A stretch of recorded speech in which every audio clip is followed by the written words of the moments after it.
that in mind. We have gentlemen and ladies on both sides with microphones. If you have a question, please raise your hand and your name and your affiliation when you get called upon, and try to do it one step ahead of time so the microphones can get in place. So without further ado, let's go ahead and get started. Looks like Mark has the first one up here in the front row.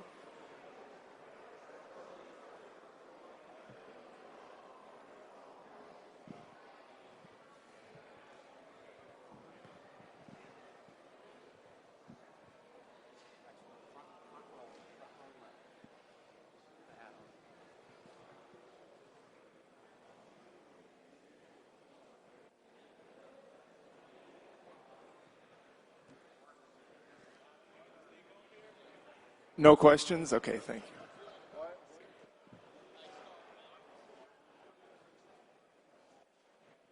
So Mark asked about Pat McCaw, where things stand. We're continuing to talk to his representatives. Conversations have been cordial. We've been talking for most of the summer.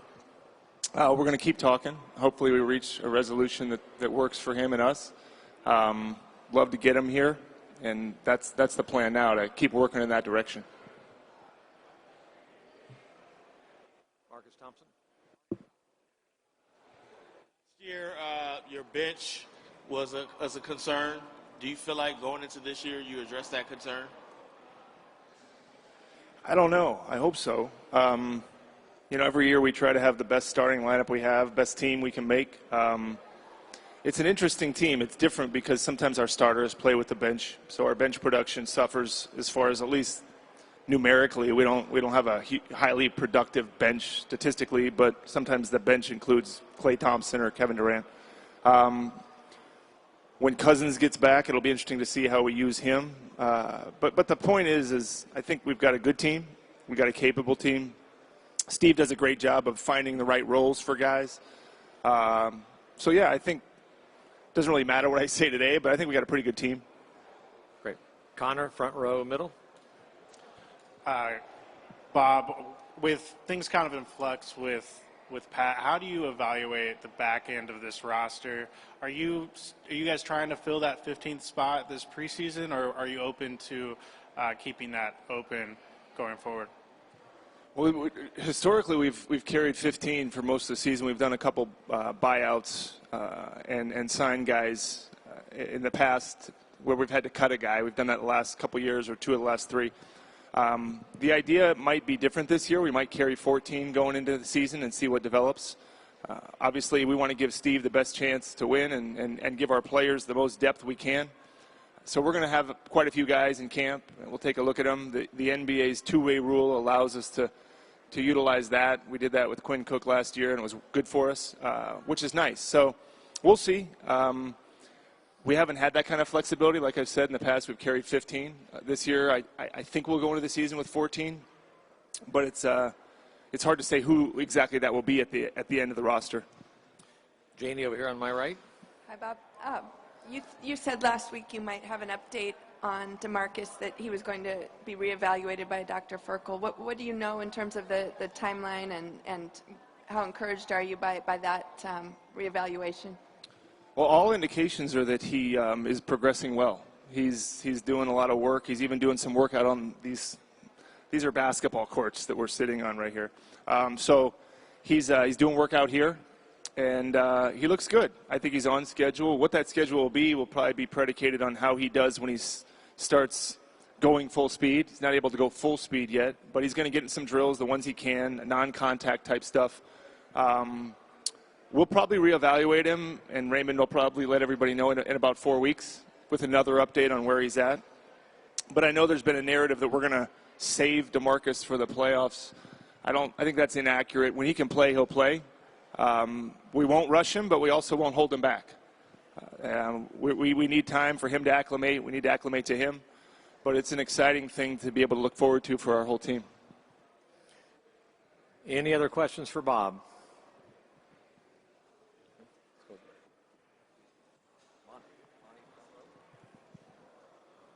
Bob, given Pat's situation, what kind of, backup plans do you have to consider in the event that he does not end up here?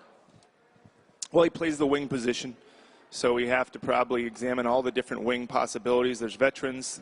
There's guys that we'll have in camp, a combination of that. Again, the primary hope is that we can get him here. Our job, my job, is to give, like I said, the coach and the organization the best team we can. So that if that requires something else, that's what we'll have to do. Our focus is to not do that. But we are probably wing heavy going into camp with the idea that we need depth there anyway. We do. I don't think we've got 6 centers this year, which I didn't mind as much as other people did. But anyways, we'll see what happens. But it'll be a good chance to evaluate these next couple weeks. Front row, Mark here. Hey, Bob, given the Warriors' obvious string of success these last few years, what do you think will help keep the guys motivated during, these long stretches during the kind of monotonous time of the season? I think last year we talked a lot about how hard repeating was going to be, and it was hard. And I think Steve and I spoke, and I think he'll tell you when he's up here, I think we're going to try to move off that narrative as far as how hard this all is, and it is hard and rare for us to try and do it again. Raymond's telling me it hasn't gone, no team's gone to the finals in 60 years or something crazy, 5 times, I guess. But anyways, we're going to try to enjoy it. I know that sounds simple, but the goal is going to be to enjoy this journey this year, all of it, the highs, the lows, the in-between. And if you enjoy going to work and you're talented and you're in a good culture, hopefully good things come of that. So Steve's good at that. Steve's a great captain to lead us in the right direction, and he's got a great pulse of what the team needs. Far left side, Tim. Bob, Tim Calicom, The Athletic. How do you view this coming year with Durant? Obviously signs a 1-year deal. There's going to be conversation about him, maybe more so as a Warrior going into free agency than you've ever had. Do you view, Joe mentioned maybe this is like a re-recruiting. Do you sense this is going to be a re-recruitment of Kevin Durant? Well, I think for any player, and having had a history as an agent, I think what players want, in my experience, is they want to get paid fairly. They want to win, and they want to like going to work, just like all of us. Same thing we all want. We want to be successful. We want to make fair money, and we want to have fun. That's our job, to create an environment for our players. And I think we do a pretty good job of that. But, yeah, Kevin Durant, for me as a basketball fan, to get to watch him just practice is a treat, is a treasure.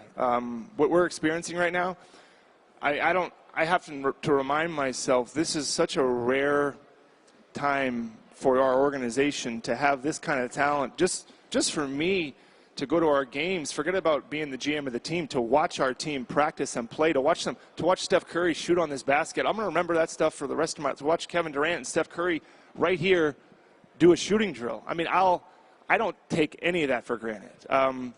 But in regards to players staying here and wanting to be here, that's all we can control. But Kevin, yeah, I hope Kevin's here. I hope he plays till he's 50. So he's fantastic. Obviously, what he's done for us, what I hope he continues to do, goes without saying. But yeah, I mean, whether it's him or anybody else, we've got other free agents too. We just want to make it an environment where they want to come back to us, and I think we've done a pretty good job of that. Great. Front row, Anthony. You guys announced a bunch of promotions and hirings today. I was just curious, about the Mike Dunleavy decision, how that came to be, and then the specifics of some of the promotions. Yeah, we promoted. I think David Kelly was in a separate release. He's our capologist, but he's got a better title than that, chief legal officer. But everything's so sophisticated now from a business standpoint. We have to understand the revenues of our organization in relation to what we can spend on our players. It's all interconnected. David is fantastic at that. We did promote quite a few people. Some people moved on to different organizations, which we wish them well. That's always going to happen in the NBA. So, yeah, we've done a lot. Dunleavy, we've been a little short in pro scouting. Pro scouting is someone that sees NBA games in person. For me, it may seem like I see a lot of the NBA, but I might only see an Eastern Conference team once when we play them here at home.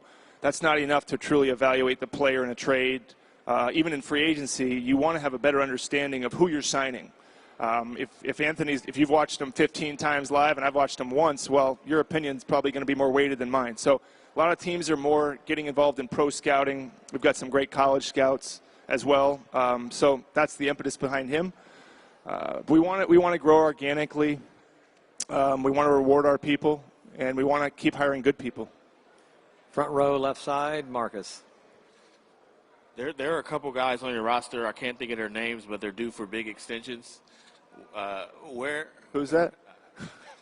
Their names escape me. One of them is a Thompson. Where those negotiations stand? Are you currently? Is that out and you're going to just go into the season, or is there any talks for extension with either of those two?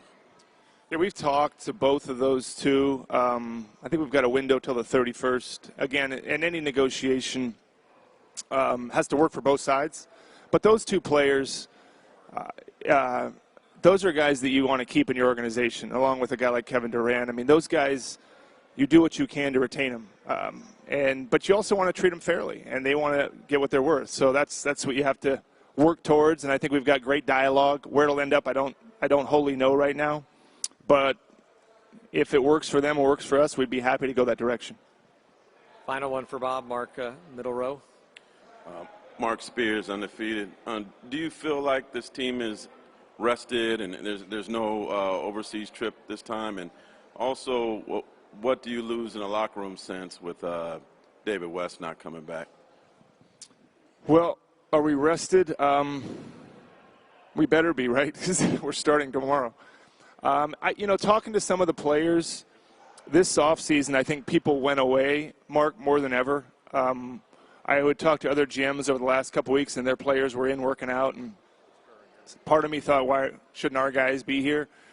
But I think it was healthy. It's been 4 years for a lot of them of a pretty short offseason.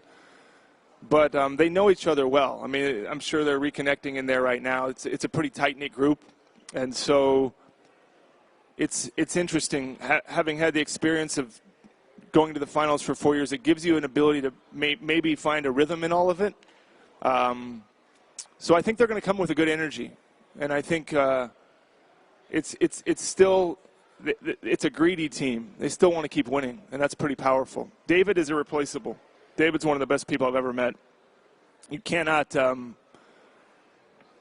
people like that just don't come along that often. So we will miss him dearly. I hope he comes around. I think he's going to stay in the area. I hope he comes by practices or a few games. But we were fortunate to have David West here for 1 day, let alone 2 years. And I'm so happy that what we were able to give him in return was a couple championships, because that guy's a guy that deserves to have championships. Great. Thank you. We'll have Coach Kerr in here in a couple minutes. Thanks.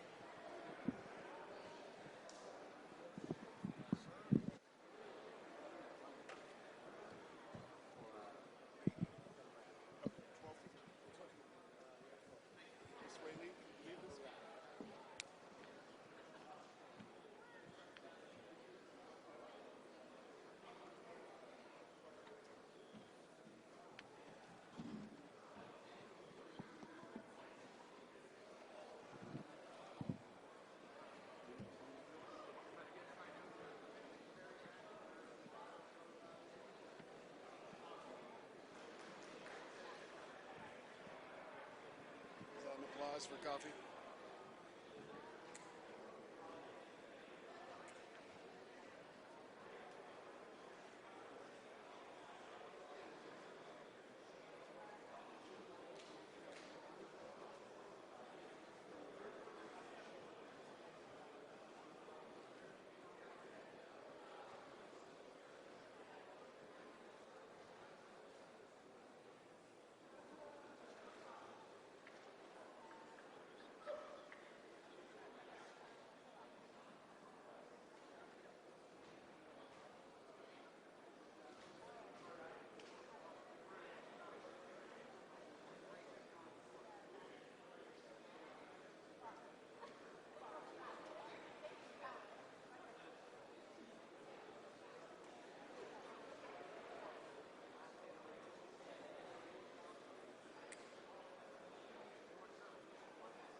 All right. If you have a question for Coach Kerr, please raise your hand and we will bring you the microphones. Who's number one to start off here? All right. No questions for Coach. Well, okay, all right. Front row, Anthony Slater. Does the fact that Patrick isn't showing up and apparently doesn't seem like he'll be at practice tomorrow, does that change the equation for you at all and how you're thinking about, your roster moving forward? Not now. We'll just start camp and do what we always do, and we'll see where it all goes. Steve, you've hit on this offseason, the idea of, with the team's success, how you keep more next season. What are some of the ideas that may have crystallized when you're looking into the opening of training camp? I think the idea is to really focus on how lucky we are to be here together in this era, this time and place. We're well aware it's not going to last forever, and so we have a lot to celebrate. 3 titles in the last 4 years, a chance to add another one. Our final season at Oracle, a bunch of free agents next summer. Yeah, a lot could change. We don't know. Obviously, we want to keep this thing going, but at some point, you just have to enjoy the moment, enjoy the now, because there's going to be so much speculation as to what's ahead. Nobody knows what's ahead. So I think our guys, they understand that. They really enjoy being around each other. They really enjoy the process. And having won several championships, I think they feel like, all right, we got, we've done some damage, and let's keep it rolling. Front row, Logan. Coach, DeMarcus is supposed to be out for at least the onset of the season. My question is, how are you approaching the center position going in preseason, and is it going to be something that is set in stone? Once it's set in stone, or are you going to do it by matchups? It's a good question. There's really no thought as to who will be the starter right now, the day before camp starts. I think that will unfold as we go. I could tell you, the only thing that I could tell you for sure is that Draymond will not be our starting center. I'm not going to start small and play that way all year. So opening night, the chances are it would be one of the other 3 young bigs, Damian, Looney, or Jordan Bell. And could be by matchup, could be by how training camp goes. But we will give all 3 guys a chance, and training camp will determine a lot. Front row center, Connor. Steve, it came out today that you guys have promoted Bruce and Chris DeMarco to assistant coach. What went into that decision, and how specifically is their role going to be different? I think one of the areas where we want to improve is because of the number of young players on our roster, is the player development aspect. The last couple of years, we've sort of been in recovery mode for much of practice with our top 6-7 guys. We've had some beyond that. We've had veteran guys, David West and JaVale McGee and Zaza, and so we haven't been in this situation where we've got 6-7 very young players who need work, and so there's a clear delineation on this roster between youth and experience, and the youth, they need work, and so we're going to revamp kind of the way we practice for those guys, and we wanted to put Chris DeMarco in charge of that development program, and he's doing a great job with it. Bruce has done a great job. I can't believe I just called him Bruce. Only his mom calls him Bruce, and you apparently. Q's done a great job. He's taken on more responsibility on the coaching side in terms of our offensive schemes, and So it seemed like a natural fit to bump both guys up into those roles. Second row, left-hand side, Phil. Hey, Steve. How much can you expect from Sean Livingston and Iguodala this year, just based on what you saw last year? Can they be as integral to this team as they have been in previous years? Yeah, I don't see why not. And I think our approach this year will be very similar. You know, our idea last year was let's have them at their best in the playoffs. And both guys played critical roles for us in the postseason. So, you know, they're at the point in their careers where they're going to need rest, they're going to need recovery, they're going to need rhythm on their own time frame as the season goes. And we'll try to balance all of that out. Front row, left-hand side, Tim. Steve, also in those announcements, I noticed there was a Nick Kerr mentioned. What does it mean to you to have Nick back? What do you think he learned from the year with Popovich? Well, he stole all Pop's secrets, and he brought all that information back, a whole binder full of stuff, which is great. I actually sort of felt bad when I called Pop to tell him I wanted to bring Nick back. He had such a great experience down there. But he's going to be in the video room. He'll be working with Jacob and Khalid and James and those guys. And those guys probably work the longest hours of any of us on the staff. And it'll be good for Nick to be in there. Same thing he did in San Antonio. And be a good role for him. It'll be fun for me, to have him around. Okay. Front row, right-hand side. Hi, Steve. Jordan Bell said he pushed himself to another limit this summer in his training. And what have you seen from him? Bob said there's a seriousness to this guy. He knows there's an opportunity for him. And how far did he grow to get to this point? Yeah, I think his approach seems much more steady. Most rookies are kind of in shock when they understand, or when they get to understand how they have to prepare and how it really is a daily routine. And I think most guys make their biggest improvement between their first and second years. So I think Jordan has been fantastic all summer. I think the finals experience and conference finals last year probably propelled him to another level. And I think he's ready to take another step. So we're excited about Jordan. Right-hand side, back row. Hi, my name is Annika. I'm from Swedish radio. So I represent all the Swedes that want Jonas Jerebko to play a lot, okay? Okay. But just kidding. When did you first get to know about him? What do you expect from him, and what kind of role do you think he might have?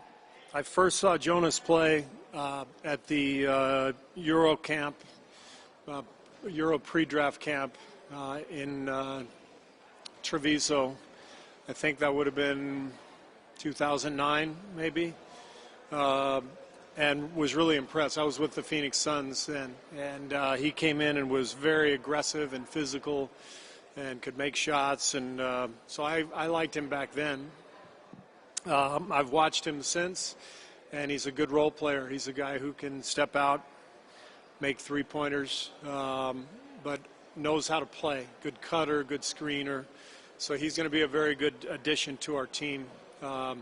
He's aware that we have a very deep team, that there's going to be times, much to the chagrin of his Swedish fans, that he doesn't play, and there are going to be times where he could start and play a lot. So he understands the flexibility that he offers is important, and his professionalism and staying prepared is going to be very important. Second row, left-hand side, Tim. Steve, you talked a lot last year, like you said before, about how kind of hard the journey was, and there were a lot of times there was frustration expressed that you guys couldn't really get going. And I know you've expressed you want to do things differently, and Bob said the same thing. And looking back on it, how much did that play into the ability of the team to kind of, at times not be able to kind of get out of second gear, in your opinion? Well, I don't know. I mean, there's no formula for this stuff. You just try to feel it as a coach. I'm usually pretty frank with you guys, with the players. So I didn't want to come in last year and sugarcoat it and say this is all going to be really easy. I knew exactly what they were facing, having gone through a similar experience as a player. So I thought last year we made it through. It was a grind, and we won. And I think we should look at that as its own experience, and this year is a brand new one. And there's no doubt if we can get back to the finals and it's another 9-month haul, we're going to have some bumps in the road, and it's not going to be easy. But I do think there should be a slightly different theme this year. We are playing with some house money. You know, we've won 3 of the last 4 championships. Our place in the history of the league is pretty secure. I don't think our guys should feel a ton of pressure. You know, I think they should feel the importance of trying to do it again, because you know, this may be the last time we have this current iteration of the Warriors, just given all the free agents and the money crunch and everything else. So we don't know what's going to happen. So why not just go all out and enjoy every step of the way? And we got a deep team. We got a lot of young guys who should be able to take on a heavy burden when we need them to. Middle second row. Steve, Jeff Ferrato for the Bay Area News Group. Can you talk about, you signed a new contract in the offseason, how nice that is for you, and also just give us an update on how you're feeling, what your health situation is. Yeah, I feel good, and I'm excited about contract extension. There's no other place I'd want to be, the NBA. No other job I would want in the world. So I'm lucky. I'm very, very lucky to be here. It's my dream job, and I've got 2 of my kids are here in the Bay. My daughter is in law school at Berkeley, and my wife loves it up here. So I'm incredibly blessed and feeling good and excited about the season. Left-hand side, second row, Phil. Steve, you've talked about how last year you talked about how you would be expecting more from Damian Jones this year and how this could be a real opportunity for him. What are you sensing from his mindset and how ready he is for that opportunity? I think his mindset is that he paid his dues in Santa Cruz last year. He really put in a lot of work, and I'm proud of him for what he accomplished last year. I think he got a lot better, and you know, there's an opening for him.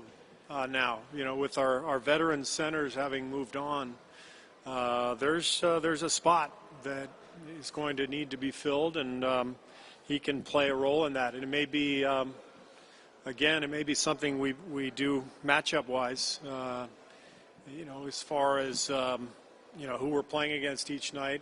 I think Jordan, Loon, and Damian all represent kind of a different style, a different size. We're going to need DJ for sure, especially against the bigger centers in this league. So I'm excited for him and for his opportunity, and I think he's going to do great.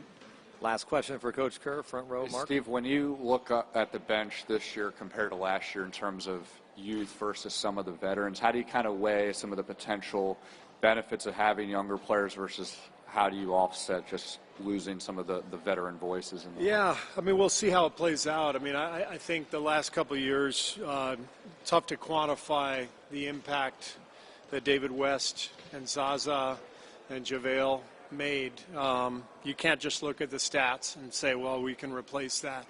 You know, I thought Zaza, you know, his unselfishness last year when we went in a different direction late in the year, the way he turned himself into a mentor and a confidant for the younger guys, that stuff is so valuable. And David was a mentor for all of our younger guys the last 2 years. So we're going to miss that. And we're going to have a different dynamic this year. So we've got to take advantage of the youth, the energy, and some of our other players are going to have to step up into stronger leadership roles. And that's kind of the fun part of each year being different. You know, you get to see how it all blossoms, and I think our fans will enjoy that process too. You know, when you think about the whole regular season, a lot of people start saying, well, just, you know, can't wait for the playoffs. I think this year will be really fun for our fans to see the development of the young guys, Damian and Loon and you know, Jacob Evans and Jordan Bell, hopefully Patrick, So you watch these guys develop. Then you get to see DeMarcus Cousins once he's healthy. How does he fit into the team? And how does the team grow as a whole? I think it'll be fun as a coach. It'll be fun for our fans to see. And hopefully, by the end of the season, we'll be clicking and ready to roll in the playoffs. Great. Thanks, Coach. Thank you.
All right, if you got a question for Kavan, please raise your hand and we will bring you the microphone.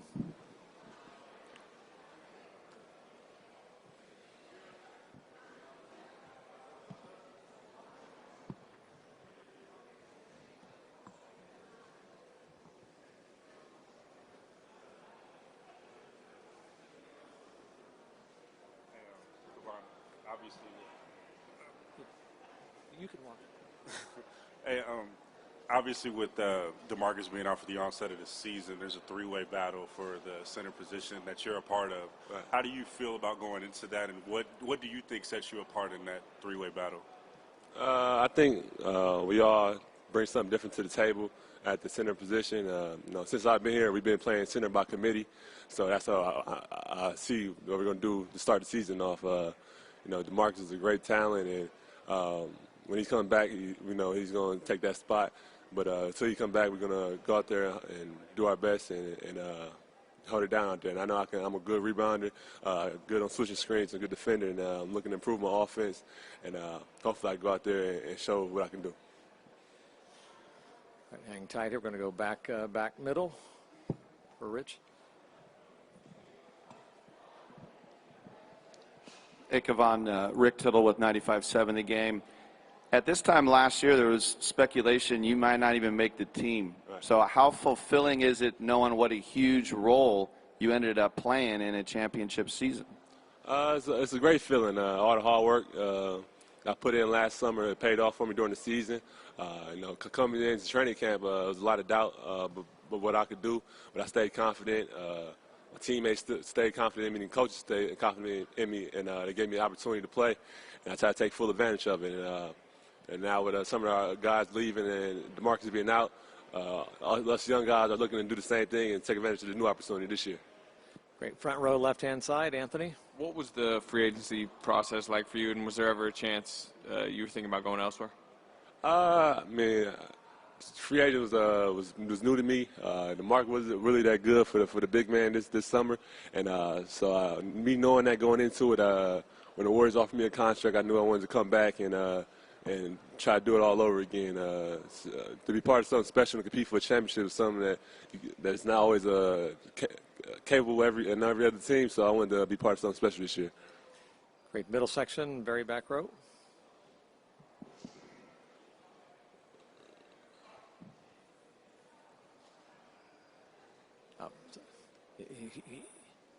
Sorry that he was the one. Wes Goldberg. Having had time to reflect on it now, how much did you learn from playing in the playoffs last season, and then how did that influence the way that you approached your work over the summer? Playing in the playoffs was a great experience. I learned a lot about myself and about the atmosphere of how hard it is to play in the NBA. So this summer I wanted to continue to get better on continue to work on my defense. That's something that got me in the game. It's something I wanted to focus on. And then offense is going to take me to another level. And it's something I've been working on. Just working on my shooting touch, my finishes around the basket, my free throws. Something that I feel if I do good at that, I can take another step in this league.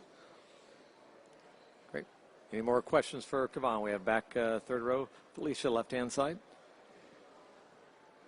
Hey, Kevon.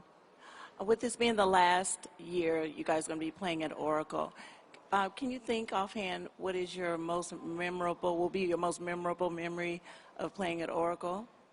My most memorable memory of playing at Oracle, I got a few. I remember my first time scoring in NBA games as a rookie was pretty big for me, something I never forget. And so I always keep that to the heart. The crowd cheer me on like I was scoring 40 or something, so that's something I always remember. And, of course, just the playoffs atmosphere was crazy last year for me, having a chance to really play and have a role and just playing and winning those games at the Oracle was something that I never forget. Anything else for Kevon? Great. Thank you, Kevon. Appreciate that. We'll have someone else in here shortly.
All right, questions for Jordan Bell. Please raise your hand and we will bring you a microphone. Can you ask my questions? Let's go front row here, Mark. Jordan, how's it going?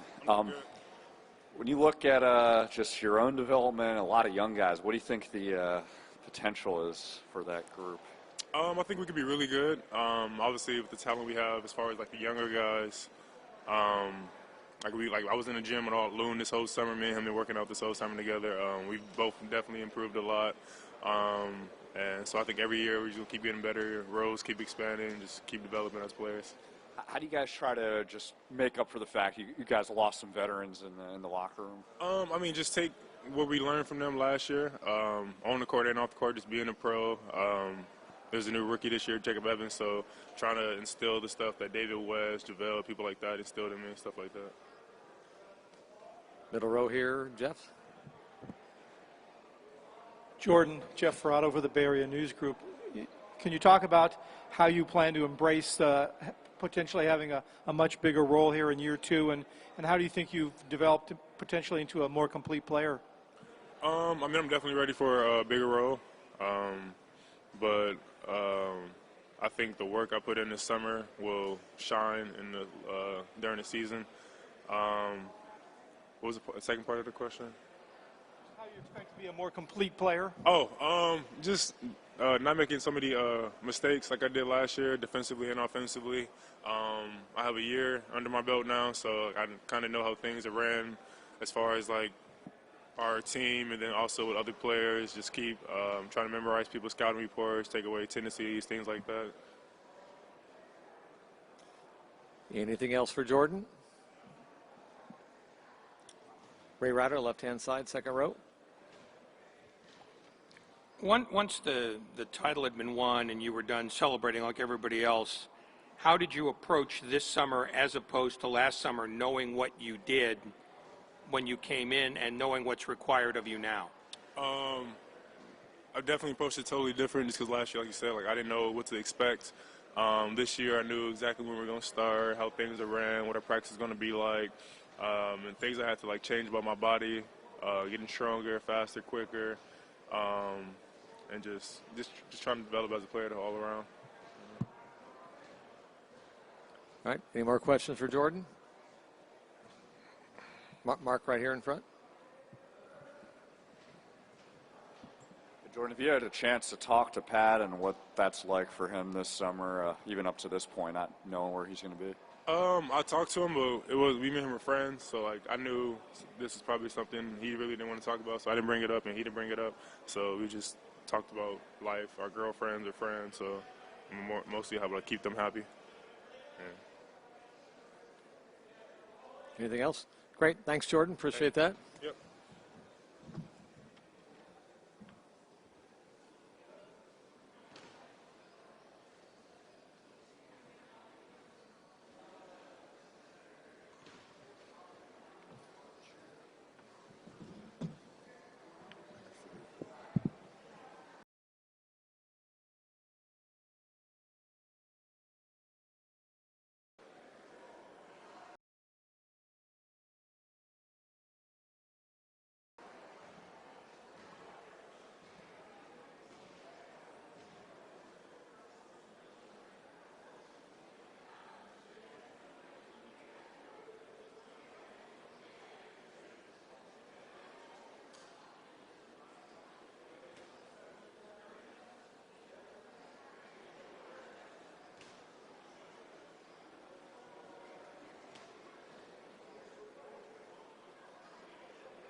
All right, please fire away for any questions for Jonas. Raise your hand and we will bring you a microphone. Looks like front row here, Connor.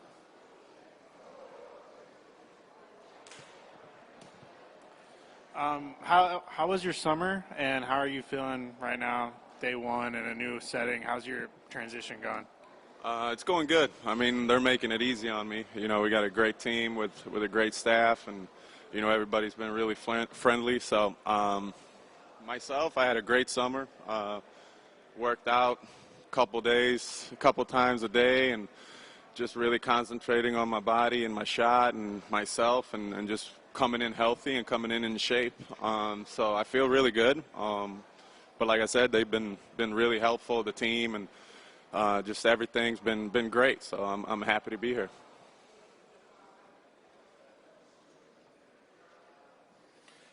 More questions for Jonas. Got the second row back there, Phil. Coming to a team that's had this much success, and especially this much success last year, how do you try to temper your own expectations about how much you'll play and what sort of impact you'll make? I've been in this situation before, so, you know, I know I'm coming into a team with 5 All-Stars, you know, been in the finals 4 years straight, and, you know, I know I'm coming into the best team in the world. But like I said, I'm very confident in my abilities, and I'm going to be ready when my number's called.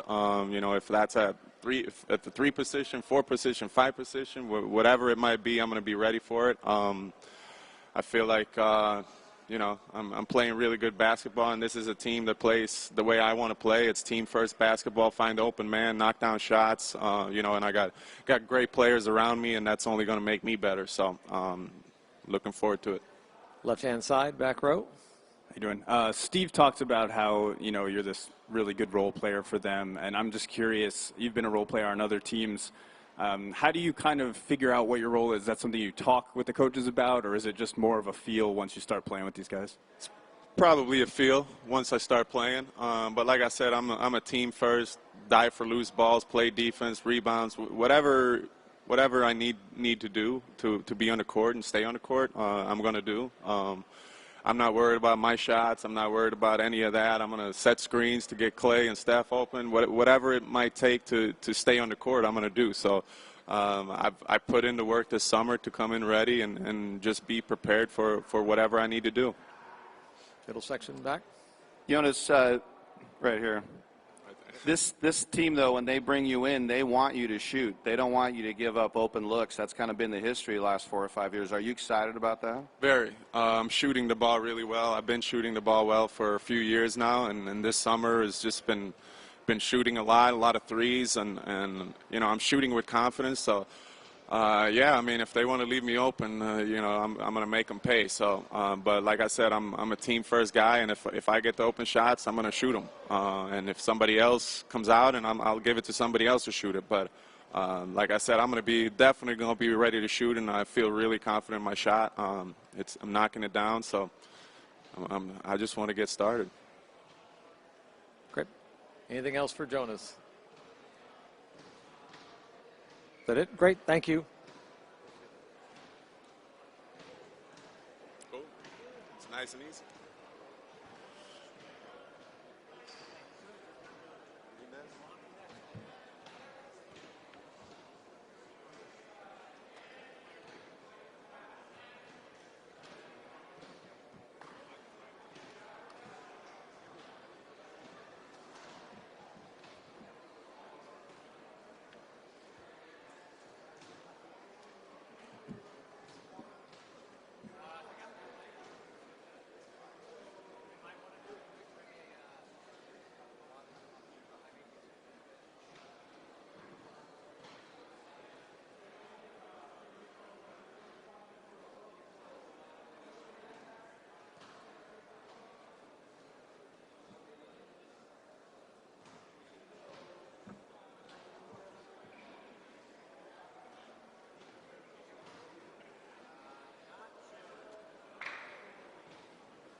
All right, questions for Draymond. Please raise your hand. We will bring you a microphone. Left-hand side over here, Tim. Hey, Draymond, over way to your left. Left. There you go. Hey, both Steve and Bob have talked, and they've said it before, how they want you guys to enjoy the season. Never understand you've got house money. You've won 3 championships.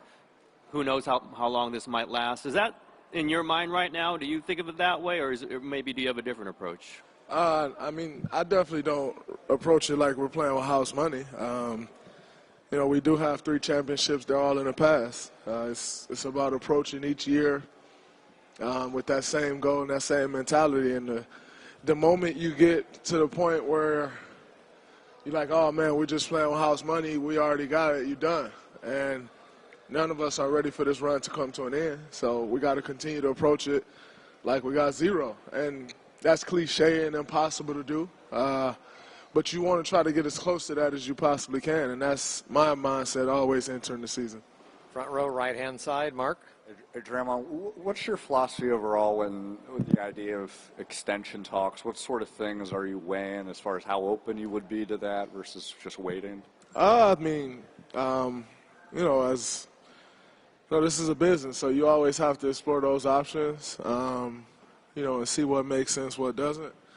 You know, I'm confident that I'll be here for a very long time, so it's not something I'm going into the season thinking about. Like, you know, all that stuff will be taken care of when it's best for me, when it's best for the team. You know, I think, you know, I'm not looking at this one side like, oh man, I got to do what's right for Draymond. Like, you know, it's a partnership and it's a family, and doing the right thing for everyone involved is important. And so, you know, we just got to approach this the right way.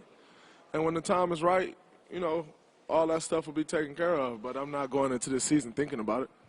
Center section, third row. Draymond, Jason Dumas, Crown 4. I know during the offseason when you're going through your workouts and stuff, you're typically just worried about yourself as you try to get better. But as the season approaches, have you gotten a chance to kind of take a look at the landscape of the rest of the Western Conference and see what other teams have done? And if so, who do you think has kind of gotten better this offseason?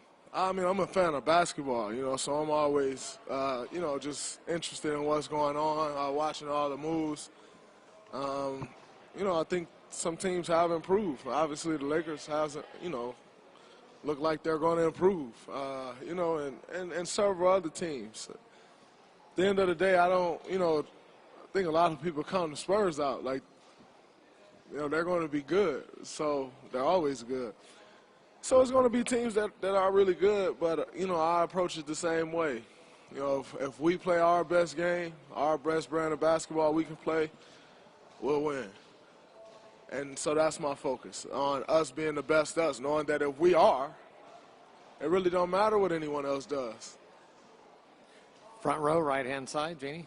Hi, Draymond. Hey. I know you've said in the past that DeMarcus is the best big man in the league, and you have a lot of respect for him. How much do you look forward to once he's healthy, working him in? And also, Jordan Bell wants you and DeMarcus to scrap a little bit on the court and get into it, and he wants to commentate. So what's your take on that potential lineup? I mean, definitely looking forward to DeMarcus getting healthy. You know, obviously DeMarcus is one of the most talented players in our league. You know, most people see, oh, man, DeMarcus with the Warriors, they won. And it ain't that easy. Like, that's 26 points a game you're working into the lineup. Like, it's tough. But that's the fun part. The fun part is making it work. I think back to when KD came here. Everybody, oh, man, they got Kevin Durant and they won 73 games. It's over. And honestly, the fun part wasn't winning the championship. The fun part was during the year figuring that out on how we was going to make that work. And I'm looking forward to the same thing with DeMarcus. You know, as far as me and DeMarcus scrapping it out, what did he say, scrapping it out?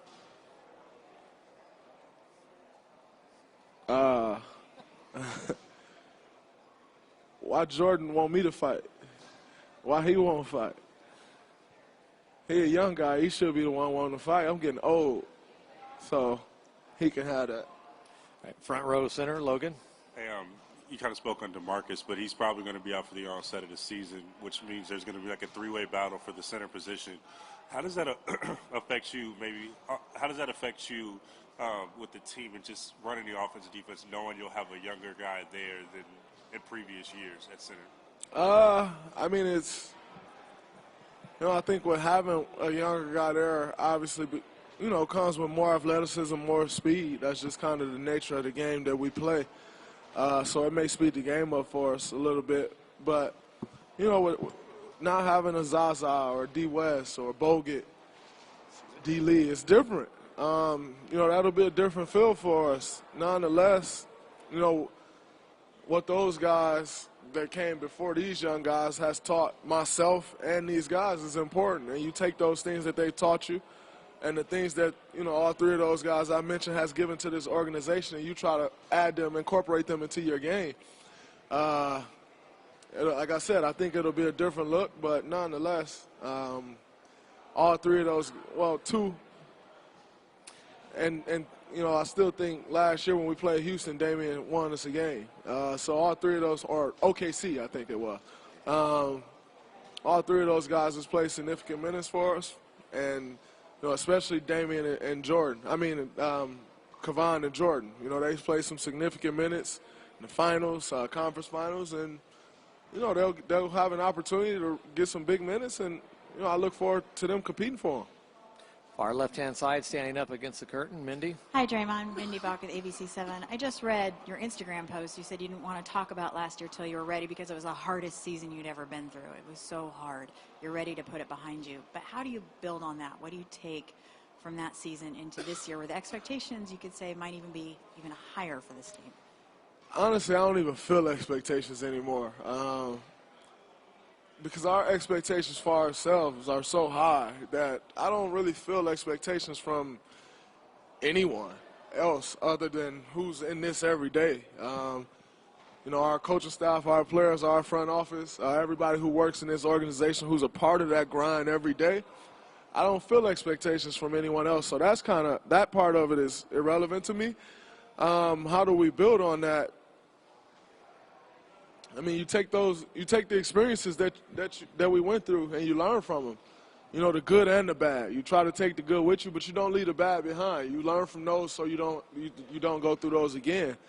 And I think that's how we'll build on it. And that'll be our focus. And as far as me not commenting on the finals, it was the toughest thing I've ever been through in my life.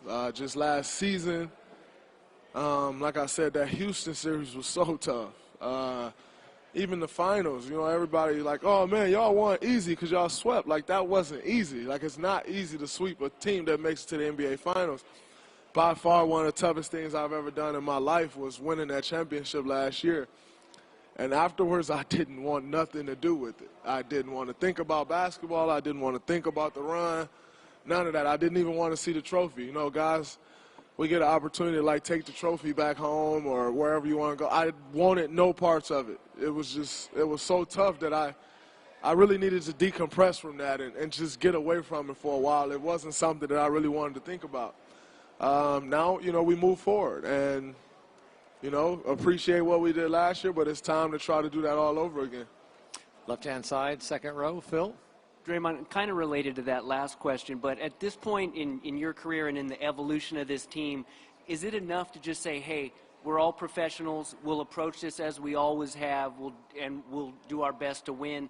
Or do you need to find new ways, creative ways of motivation? I think every season comes with different challenges. And I think, we've won a championship 3 times in 4 years now. To sit here and say, oh, man, we're going to have that same excitement and enthusiasm that we had in year 1, it's a lie. It's just not possible. And so I think you kind of get to the point where you find games within a game. And, making DeMarcus fit and figuring that out. Figuring out the first however many months of the season of having 3 guys who's under 3 years of experience total? Not total, but under 3 years of experience competing for the center spot. How do you make that work? We lost veteran guys, so how are you figuring that out? It's about games within the game at this point, and when you're trying to figure those things out, you get better. And every day you're not looking, saying, oh, man, how do we get back to the finals or how are we going to win a championship, because you're trying to figure other things out. Then when you get to that point, you're ready for it. And so I think that's the most important thing for us. And, I think those challenges will be stiff enough for us to focus on them and get those things done. And then, the playoffs and all that stuff will come when it does. 3 more for Draymond, starting with Tim, second row, left-hand side. Hey, Draymond. You talked about how tough last year's championship was in your last answer. Everybody here has talked about that. Steve and Bob mentioned earlier how they don't want to have that kind of be the message to harp on how hard it was, like you guys did a lot last year. Is it freeing in a way that coming into this season with there being so much uncertainty in the future about the organization with guys' contracts and stuff, that you guys can maybe just say, like, hey, let's just go out and enjoy this year together, and then we'll figure out what's going to happen after that? I think that's what it will be. We're not going to go this whole season talking about how much uncertainty it is as far as contracts. We got the team that we got right now, and you got to win with that team. When all that stuff comes up, it'll get handled. But right now we're all together, and that's the most important thing, is trying to be the best that this team can be. Everything else will take care of itself. 2 more, front row, right-hand side here, Carl. You talked about getting old. You're starting season with Andre Iguodala for, I think the 6th or 7th year. I mean, a lot of people judge his career and have a difficult time doing it because they don't obviously see a lot of his game in the numbers. What kind of case could you make for him for the Hall of Fame? I mean, he's been doing this for years. He's had times in his career where he put up the numbers.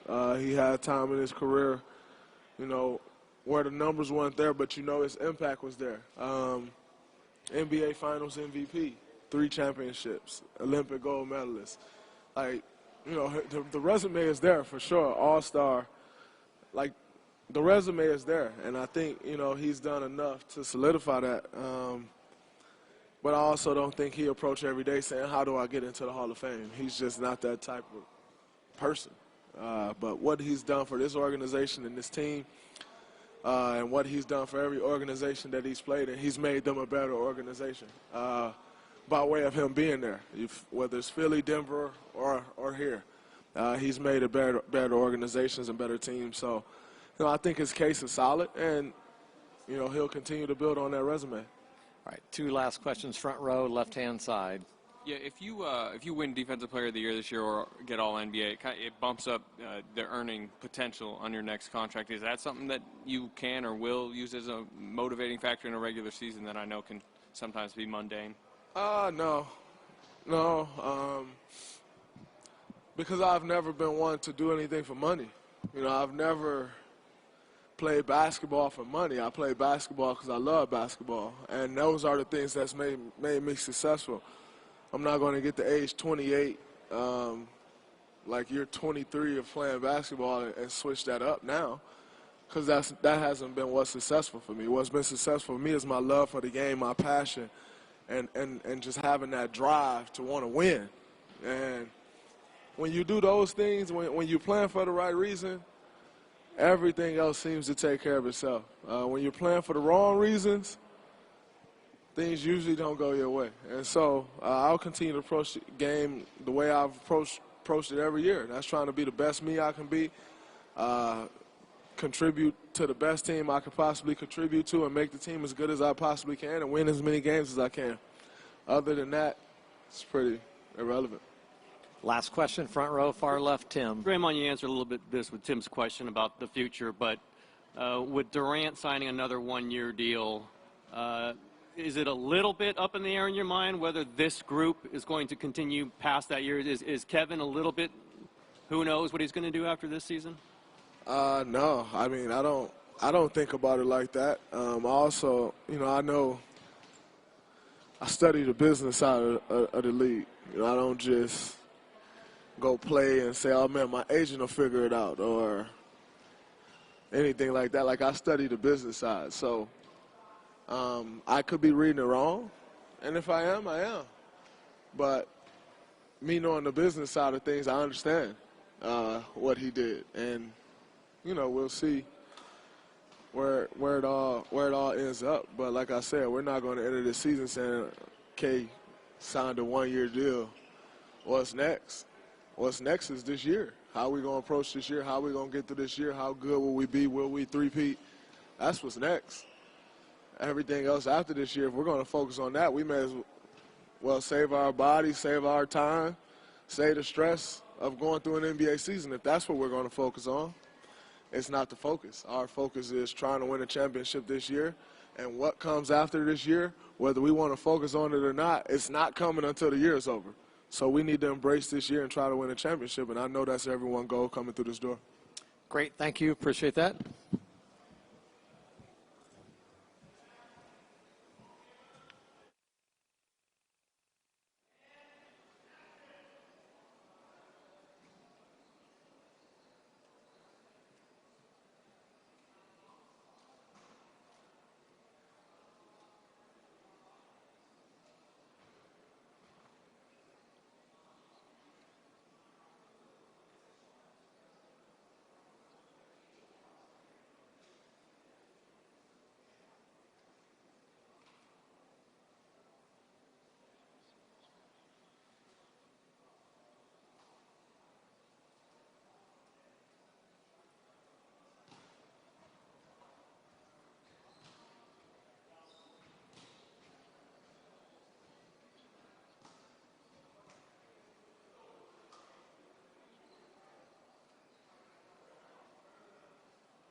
All right, questions for Damian? Please raise your hand and we will bring you a microphone.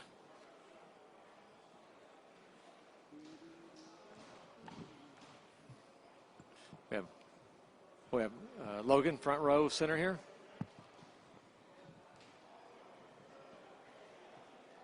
Hey, Damian, obviously with DeMarcus being out for the onset of the season, there's a three-way battle for the center position. How are you approaching that, and how do you think you can set yourself apart? Just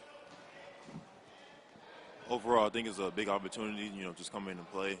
And just coming in for starters and just showcasing what I can do on the floor, and then just playing to the best of my ability, and see what happens after that.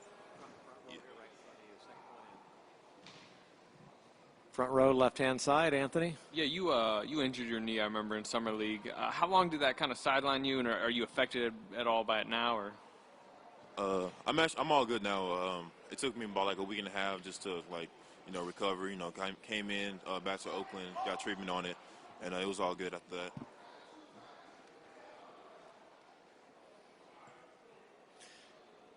Any other back row, left-hand side, please.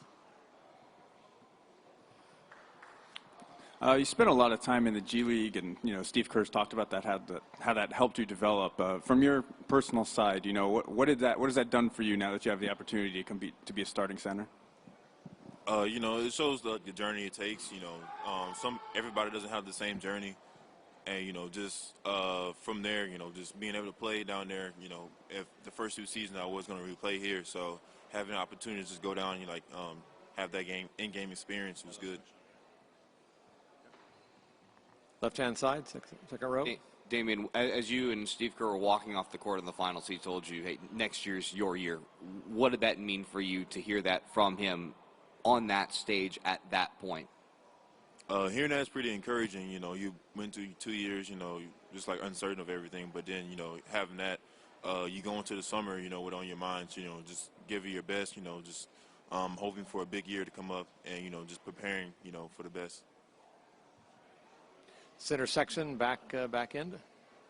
Not having David West or Zaza there in the locker room, what kind of void is that going to have for you? How did you look up to them last year, and how do you sort of try to replace that? It's different, they had a big impact on me. They always giving me advice, different things to think about on the court. But not having that now, just got to remember everything that they told me, try to keep that in mind. Second row, second one in, Phil. Damian, Coach Kerr and the team obviously is expecting more from you this year. What tells you that you're ready to take advantage of that opportunity? The coaches will say, they're looking for this and that, and you go in working in the summer, just focusing on those things. And so far, I feel like I had a pretty good summer. Playing pickup with everybody, feeling pretty good. So I think I can get everything that they asked me to do done. Great. Anything else for Damian? That's it. Great. Thanks, Damian. Appreciate that.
All right, questions for Andre, please. Raise your hand and we will bring you a microphone.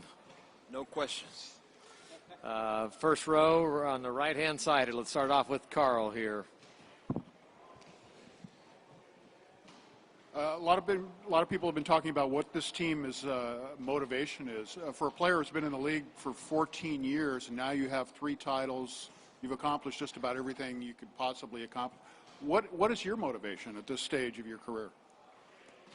I mean, I think when you get a little older, it's about just trying to stay at the highest level that you can. As you know, you tailor off on a slow decline, not one of those drastic declines. So it's really about that. You know, it's actually more motivation than you think. You know, just continue to prove that you can still play at a high level, and you know, so just being in the gym a lot, working out, keeping your body right. So it's a pretty focused summer. Front row, left-hand side, Tim. Andre had asked you, what did you think about the golf tournament over the weekend? And do you find motivation on watching Tiger come back like that? I mean, I personally don't find the motivation. I don't know. I think I'm pretty locked in as far as myself. But I was watching the entire 4 days and was pretty in tune with what was going on. So it was a good week for golf. Interesting how they let everyone run on the fairway coming in. That was it's good. It was funny to watch. Center section, second row, Mark. Ray, last year, if you remember, Media Day was like a huge circus after you guys won, and it seems like you would think it'd be the same thing this year around. But do you think LeBron's arrival and his to LA today kind of takes the focus off you guys, perhaps today, and maybe even lessens some of the pressure this season? I think there is something there, but I really haven't thought too much on it. I think for me it was just we got game Saturday, so that's just crazy to think about. I feel like we just ended the season yesterday, so just taking a day at a time, just in trying to enjoy the game. I do think that actually helps us a little bit. You know, it's not as much of a circus. You kind of just enjoy the day-to-day being around the guys. You can, you know, kind of be relaxed a little bit. You don't always have to be looking around, see who's looking at you from afar and kind of keying in on your every move. And everything won't be a headline coming from here. You know, there's other places where the media will be locked in on. So I actually see it as a positive. Front row, left-hand side, Monty. Andre, last year, I mean, I know you paid a lot of attention to growth and development of the roster and the team and so forth.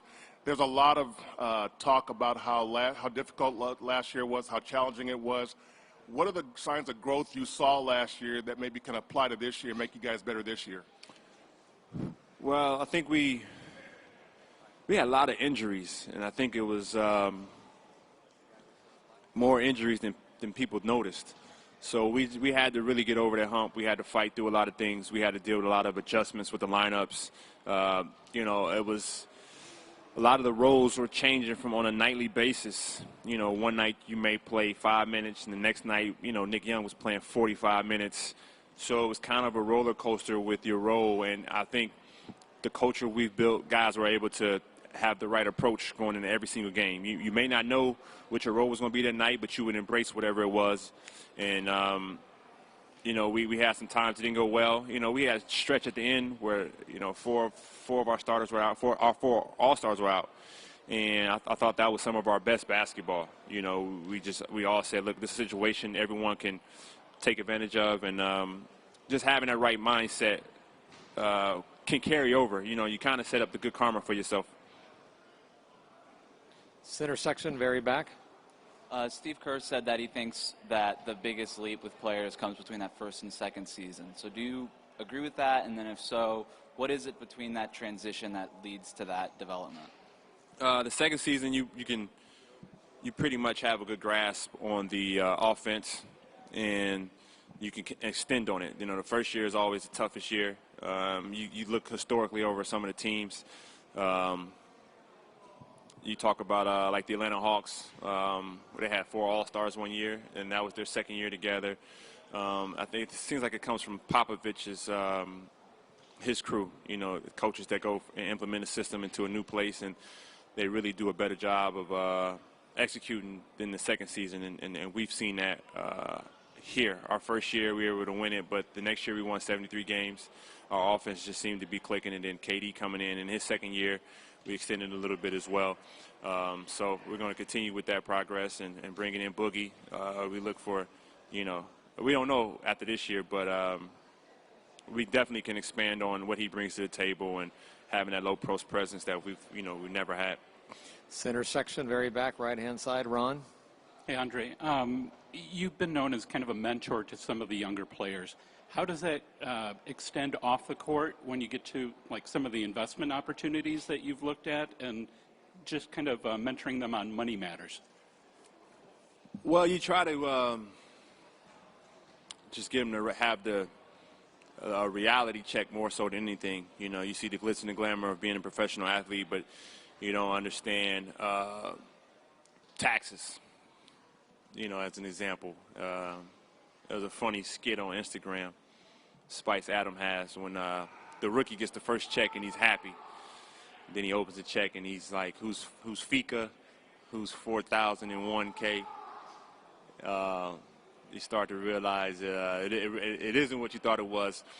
But like I said, our front office and basketball operations do a great job of bringing in good personnel, good kids who want to learn, who want to be in this league for a very long time. So they're all open and they're all come in with an open mind. And it's not just me, it's Draymond, it's Steph, it's KD, it's Clay. We got a very good locker room. We had David West last year. So we've done a good job of building the right culture. Anything else for Andre? And one more here for Carl in front. This might be a difficult question for you to answer while you're still as a player, but do you consider yourself a Hall of Fame player? Do you feel like you've had a Hall of Fame career, even though the numbers are a little different? And you, I thought I'd give you that one. I don't think I ever asked you that one before. I don't. I don't know. It's like I got both sides. I know guys who belong that aren't in there, and then there are guys who are in that, in my opinion, aren't better than some of the guys that aren't. I mean, I'm not. I don't think so. But, if it happens, it happens. It's a very unique group. Really happy Maurice Cheeks got in. I thought he was deserving to get in for a long time. So I was happy for Coach. And other than that, I just enjoy the game and what comes with it comes with it. No, it's not really part of the motivation. I think you got to just let things happen organically, and you got to let them happen. You know what you put in. You kind of try to sow some good seeds and hopefully, reap the benefits of it. So I'm just trying to put in, do things the right way, whatever my role is, embrace it, and help the team win. Great. Thanks, Andre. Appreciate that.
All right, questions for DeMarcus, please raise your hand. And again, identify yourself since he's in a new market. Front row over here, center.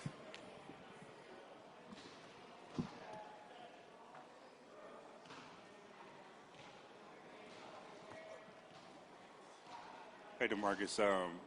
I think Bob said that you would be reevaluated in 4 weeks, but how are you physically feeling at this stage of your recovery? I'm feeling a lot better than I was, 7 months ago. It's been a grind. It's been an adventure, to say the least. But I'm in a lot better place now. Physically, I'm coming along great. As of right now, there hasn't been any setbacks. And, I feel a lot stronger. I'm getting my feet back under me, and, I'm starting to feel like an athlete again. Front row, left-hand side. Tim? Way over here, DeMarcus, Tim Calicom, The Athletic. Heard you've been in here a few times working out a little. What kind of stuff can you do? Are you mostly just shooting, or are you able to do some post moves, a little bit of explosion at all? Doing a little bit of everything. Post moves, shooting. I'm getting up and down the court. I'm running full court drills. I've gotten some one-on-one, two-on-two sessions in. So, I'm progressing well. Everything's on track, and it's just a matter of time. Front row, right-hand side here, Mark. Hi, DeMarcus. Mark Medina, Bay Area News Group. Obviously, the Warriors have been stressing patience and the big picture with your recovery, but just internally, are there any set expectations, goals of when you hope you can come back with it? As of right now, it's about getting healthy, and that's something we all agreed on, and, that's the biggest priority for us right now. Well, with my situation, which is getting healthy. So, when we feel we've got to that point, we'll sit down and we'll figure out when it's time to return. Center section, second row, left-hand side. Mark? Because what has the last 7 months been like? The ups and downs of it, what's been the biggest high and the biggest low? It's been hard. I would be lying if I told you anything differently. It's been an absolute grind. It's taken a lot of dedication, a lot of commitment, and it's been a grind. It's been a real grind. So it's probably one of the hardest things, physically and mentally I've been through in my career so far, and I've learned a lot through this process. I learned a lot about myself. So it's been a grind, man. That's the best way for me to put it. But like I said, I've learned a lot about myself. I've taken some positives out of this situation. I learned from the negatives, and I'm moving forward with my life. Front row, center, right here, right side. Connor? Marcus, with you out at least the next few months, several young guys, Jordan, Kevon, Damian, are going to be competing for that starting spot. How can you balance your rehab with also mentoring those young guys? They're my young guys anyway, so you're going to teach the game regardless. You want what's best for your teammates. You want them to succeed. So anything I can do to help in any way, I'm going to do that. So I've been in the gym working with Jordan and Damian so far, and those guys are full of potential. They're like sponges. They take in all the information they can. They're a big part of this team. They're carrying the load right now, so of course I'm going to give everything I can to help them. Second row, center here, second row. DeMarcus, Jeff Ferrato, the Bay Area News Group. You said you learned something about yourself through this process. Can you explain what that was? And can you also talk about just, if you try to look ahead a little bit to when you're on the court with all these guys, how excited you are and what you guys could be? I'm stubborn as hell. I thought I knew that before, but I'm really starting to realize it now. My drive is only increased. I'm seriously like a madman right now. I mean, I think you guys will see a new DeMarcus on the floor, and I can't wait to get to that point just to show all the work I have put into this injury. So I think you'll see it when the product's on the floor. But when it comes to this team, it's basically there. You can see it on paper. On paper, it looks great. Of course, we got to go in and put the work in, but the potential is scary for this team, and it's on us to, bring that potential out. Second row, left-hand side, Phil. DeMarcus, you were talking about what a grind this has been for you. What was it mentally that helped you get through the toughest parts of that? When you, if you really hit a wall during this rehab, what was the motivation, or what were you telling yourself to get through? The haters. That's all I need. I feed off of it. I love it. Center section right here, first row. Throughout your career, you've played against the Warriors, and it seems like they were the one that you were chasing. How does it feel today to put on a Warriors uniform? Did you ever think that was possible? And how does it feel like you actually put it on today?